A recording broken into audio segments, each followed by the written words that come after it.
Chapter 9, Lesson 3. In this lesson we're going to take a look at polarity, which is a very important concept in describing molecules. And what we'll talk about is how the individual dipoles, in other words, the individual polarities between bonds, say between the carbon and the oxygen bond, combine together to give you the overall polarity of the molecule. Now, the overall polarity of the molecule will decide on many of the physical properties of the molecule. If, for instance, carbon dioxide we know is a gas, and the reason it's a gas is because it is a non-polar molecule. There is no positive and negative side to the molecule, whereas water is actually a liquid because it's a polar molecule.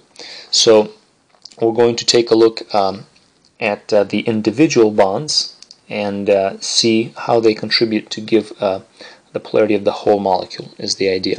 And these are electrostatic maps, very good to understand what they represent, and we've seen this earlier. The red actually represents electron density, or high electron density, and the blue represents low electron density. So for the water molecule here, around the oxygen, recall there are two unbonded pairs, including oxygen pulling the electrons closer to itself from the hydrogen, so you get a high electron density here and low electron densities on the other side.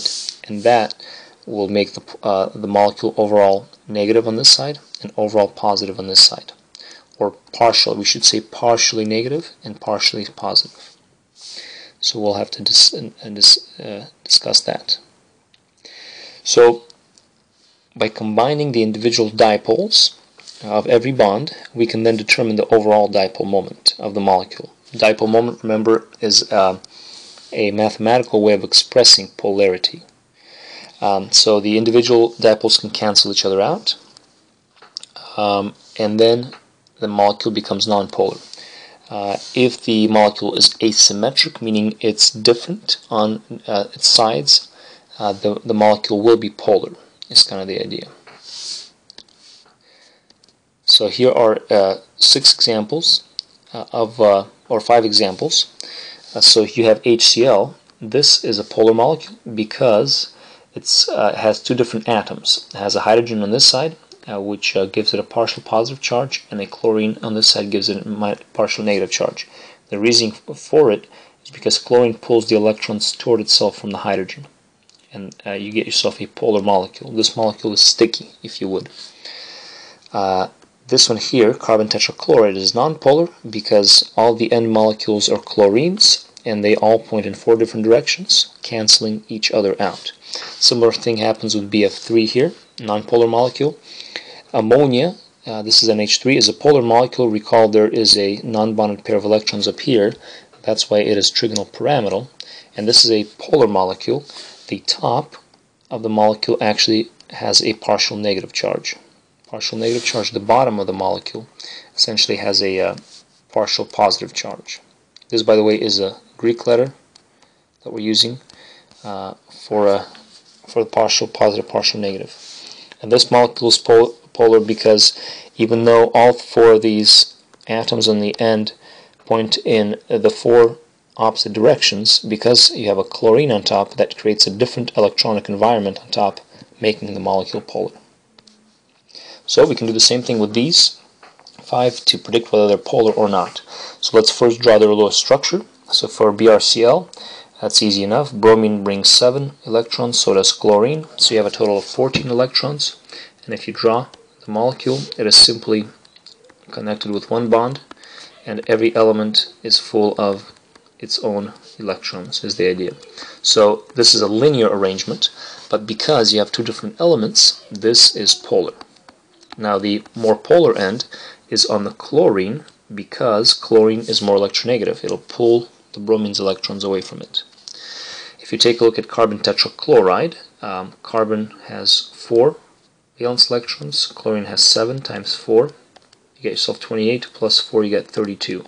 And 32, if you recall, is the number, the magic number that gives a tetrahedral arrangement, gives every element its own set of electrons. So if you fill this up, this should total 32. In fact, why don't we take a look. 2, 4, 6, 8, 10, 12, 14, 16, 18, 20, 22, 24, 26, 28, 30, and 32. In this case, because all 4 of the atoms are the same, this molecule is nonpolar. It's symmetrical. Okay, let's take a look at N of 3, SO2, and S of 6 on the next slide. So N of 3, sulfur dioxide, and sulfur hexafluoride. So N of 3, 5 from nitrogen, 7 from each fluorine, times 3. We get ourselves 21 plus 5, 26. So we get nitrogen in the middle, 3 fluorines around the outside. That gives us 6 electrons. 7, 8, 9, 10, 11, 12, 13, 14, 15, 16, 17, 18, 19, 20, 21, 22, 23, 24, and 25, 26. No double bonds or triple bonds needed because this is a trigonal pyramidal arrangement. Recall, trigonal pyramidal arrangement looks like this with an extra pair of electrons up here. You got yourself an asymmetric arrangement, therefore you are polar. Anytime you have an asymmetric arrangement, automatically you're polar. This means an uneven distribution of atoms. You are definitely polar. Sulfur dioxide, 6 from sulfur, 6 from oxygen. There are 2 of those, 12 and 6, 18. Take sulfur and 2 oxygens around the edge, and we get ourselves 2, 4, 6, 8, 10, 12, 14, 16, 18. Looks like we need a double bond. Let's go ahead and take this inside of here. So we take these 2 electrons and put them on the inside. And recall sulfur dioxide, because the bond could be equivalently on the right side, we have to draw a resonance structure. And this resonance structure looks like so. In this case, we have ourselves a bent arrangement. Bent is asymmetrical again, so it'll be polar. And then sulfur hexafluoride, finally, we got sulfur with 6. Oops. Sulfur having 6 electrons. Fluorine having 7. There are 6 of those. 42 and 6, we get 48 total. We would put sulfur on the inside and all of the fluorines around the edge. So 1, 2, 3, 4, 5, 6.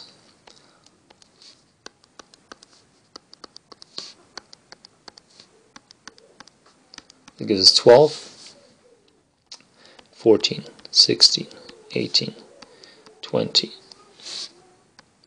22, 24, 26, 28, 30, 32, 34, 36, 38, 40, 42, 44, 46, and 48. So every element has a full set of electrons. Sulfur on the inside has an expanded octet with 12, and so it's a symmetrical arrangement. Since it's a symmetrical arrangement, this is a nonpolar molecule. So make sure you take a look at the three-dimensional shape of the molecule before deciding. Recall that on paper, the molecule may not look the same as it does in three dimensions. Now we're going to give you a deeper understanding of this bonding idea. It's something called valence bond theory. We had talked in chapter 6 when we talked about electron configurations about how electrons are paired up. In fact, electrons, what we saw was that electrons, we made electrons spin up and spin down. They were paired up in orbitals. That's how they existed. We said, for example, one of the orbitals can look like this. It's the p orbital. So you can think of the electrons running around here. And now we're going to say, well, how does this get combined with our idea of bonding? Whenever an element bonds, it uses its valence electrons, so it uses these electrons. But we're going to take a look at the details of how it does so. This will be a bit maybe strange, but the concept is actually pretty simple. So we have to first recall the orbital shapes, because these are the orbitals the atoms use to bond. So recall that the s orbital is spherical, the p orbitals are dumbbell shaped or 8 shaped, and the d orbitals have this kind of butterfly arrangement, and there are 5 of them. This guy here we call was a strange one. And a good thing to remember is that these, both p and d orbitals, are oriented in the 3 essentially directions of a 3D plot. So here you have up and down, here you have left and right, and this one is coming in and out of the paper. So you get yourself technically the 3 directions. Similar with d orbitals, except it's in 3 planes. This is up and down plane, this is in and out plane, and this is left and right plane, is the idea. But this will be important to visualize it in 3 dimensions. So if you take a look at carbon, carbon has 4 valence electrons. In fact, its configuration is 1s2, 2s2, 2p2. So remember, this is just due to helium, so we don't really care. These will not be bonding, but the other ones will be bonding. So what will happen, this is carbon. Carbon has 4 electrons, and their electrons are distributed between the 2s and the 2p subshells. Carbon, a famous example of carbon is CH4, methane. We know that on methane, however, there are 4 equivalent bonds, and they are equivalent bonds, which means somehow the electron orbitals there are 4 of them. They are the same. But recall we just saw that you have a 2s orbital and you have 3 2p orbitals. We know that s orbitals are spherical. We know that p orbitals are dumbbell shaped. How can they be different is the idea. Or how can they all be the same is the question. So we must do something. We must hybridize these. And we will hybridize the s and the 3p's essentially to get ourselves 4 equivalent hybrid orbitals. And this will be shown on the next few slides. So here essentially is the explanation. Here you have an s and 3p. We're going to combine these. All of these, we're going to hybridize them, combine them, and here's what you get. You get what's called an sp3 hybrid orbital, where you have the p, one of the lobes is going to be a p-type lobe, and then one of the lobes is going to be an s-type lobe. So you can kind of think that this s was divided into 4 parts, and essentially, you know, we were able to create 4 equal-looking hybrid orbitals pointing in the 4 different directions, and that is how we're able to come up with this tetrahedral arrangement. So we'll show you how to determine this. You don't really have to do too much with the visualizing, but there'll be a notation that'll be important to master. So here's what we do. This is actually, we're going to take a look at the sp2. We just looked at the sp3. So if you have to combine an s and 3p orbitals, if you have 4 bonds, as you have in the tetrahedral arrangement, then you'll need an s and 3p. That's how we get the sp3 hybrid orbitals, and we'll kind of review this and it'll make more sense as we go along.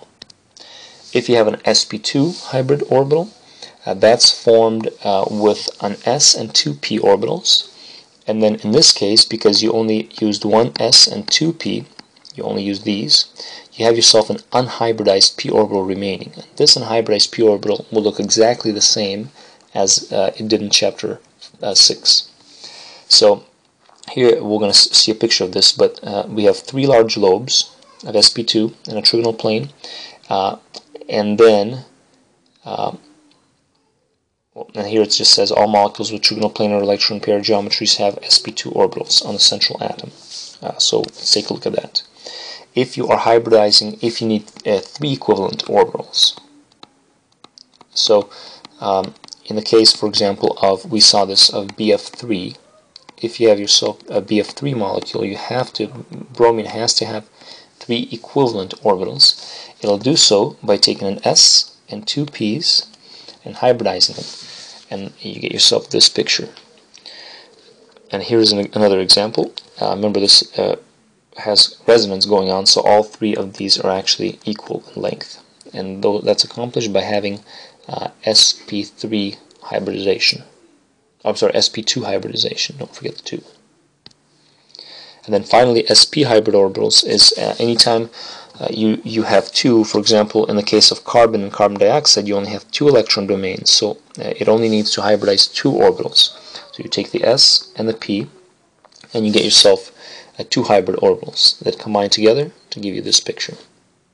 Remember, they are 180 degrees apart. And there, again, as in the last case, there are two unhybridized p orbitals remaining. We're going to take a look at this here in a second. Before actually we take a look at that, let's also do the same thing with d orbitals. Anytime you have expanded octets, as is the case with trigonal bipyramidal and octahedral arrangements, you must use the d orbitals. So we'll have to hybridize the d orbitals as well. So we could have something, for example, that's called sp3d hybridized or sp3d2 hybridization. This is in the case of octahedral arrangement, where you have six equivalent bonds, 6 bonds around the central atom. So here essentially is kind of a review of it. If you have a molecule that exhibits only 2 bonds around the central atom, then you just hybridize the S and the P, and we call it sp2 hybrid orbitals. If you have, say, SO3 or BF3, you have 3 equivalent bonds, then you take an S and 3 Ps, an S and 2 Ps, call it sp2. A tetrahedral arrangement, which all of these molecules exhibit, gets you 4 equivalent orbitals, so you need the S and all 3 Ps, called sp3 hybrid orbitals. If you keep going, say if you have a molecule like PF5, where you have 5 equal bonds, you need to hybridize 5 orbitals. We'll have to dip into the D, an S, 3P in the D, and then we call this sp3d hybrid orbitals. Likewise for SF6 or any of these following molecules, you need 2 Ds. So you get yourself sp3d2 hybrid orbitals. We're going to do a few examples. This is essentially a summary of the whole thing, and really it comes from your electron pair geometry. So if you're linear, you have 2 electron domains, 2 S and P. Trigonal planar has 3 sp2, tetrahedral 4 sp3, trigonal bipyramidal 5 sp3d, and finally octahedral 6 sp3d2. And here is how we assign hybridization. We draw the Lewis structure. So for CH4, so we drew our Lewis structure. Count how many electron domains around the central atom. 1, 2, 3, 4. The number of electron domains will be the number of orbitals that you need to hybridize. Since we have 4, we need an S, and then we need 3 Ps. And then name it, in this case, sp3. It's as simple as that. So why don't we try it in this case? So we got NH2 minus, SF4, and CO. Let's do this on the other page. Was that SF4 and CO? Carbon monoxide. Let's take a look at NH2 minus. We got 5 from nitrogen, 1 from every hydrogen. Add those up. There are 2 of these. And don't forget the extra electron. Then we got 2 and 5, that's 7, so we got 8 electrons here. So we put nitrogen in the middle, 2 hydrogens are on the outside, that gives us 4, 5, 6, 7, 8. The question is, what kind of hybridization exists around nitrogen? Well, let's count how many electron domains we have. In this case, we have 1, 2, 3, 4. Count also the non-bonding domains. So we need 4 equivalent orbitals. We'll take an S and 3 Ps, call it sp3 hybridized, and this is the answer. Let's do the same thing with SF4, 6 from every sulfur, 7 from every fluorine. That gives us 28, and 6 gives us 34. And put the sulfur in the middle. Put the fluorines around the outside.